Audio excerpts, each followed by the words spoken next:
Ebola poses a serious threat to international peace and security, and it will require an unprecedented plan to address the epidemic. That stark assessment comes from the United Nations Security Council. It's calling on member states to dramatically beef up assistance to battle the outbreak.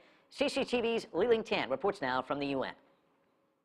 Ebola cases are doubling every 3 weeks, and the international response remains wholly inadequate. That's the message from key leaders of the Ebola response during an emergency meeting at the United Nations Security Council. And the status report from a health worker in the Liberian capital of Monrovia, where the epidemic is raging, was grim.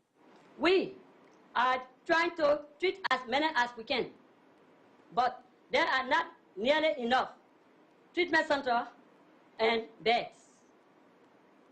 We have to turn people away, and they are dying at our front gate. In its strongest action so far, the Council has adopted a resolution that recognizes the threat Ebola poses to international peace and security. It also appeals to airlines and shipping companies to resume services as restrictions have hampered international assistance.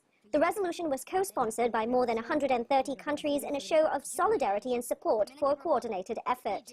The Security Council is tasked to deal with threats to international peace and security, and that usually means wars and conflicts. But now it appears the Ebola crisis is so unprecedented that the Council is taking on the fight. And this is only the second health crisis that the Council has dealt with in its history after the AIDS epidemic.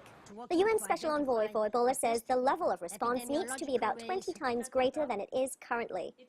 The fact that the US, UK, China and Cuba and other countries are using a variety of assets, including the military assets, speaks to the complexity of the challenge. This surge of support could help turn things around for the roughly 22 million people in the hardest hit countries, whose lives and societies have been shattered. In another move to raise ahead of the outbreak, the UN Secretary-General says he will appoint a special envoy to head the UN Mission for Ebola Emergency Response, or UNMEER, based in the region. It will focus on 5 priorities: stopping the outbreak, treating the infected, ensuring essential services are available, preserving stability in the affected countries, and preventing further outbreaks. Li Tan, CCTV, New York.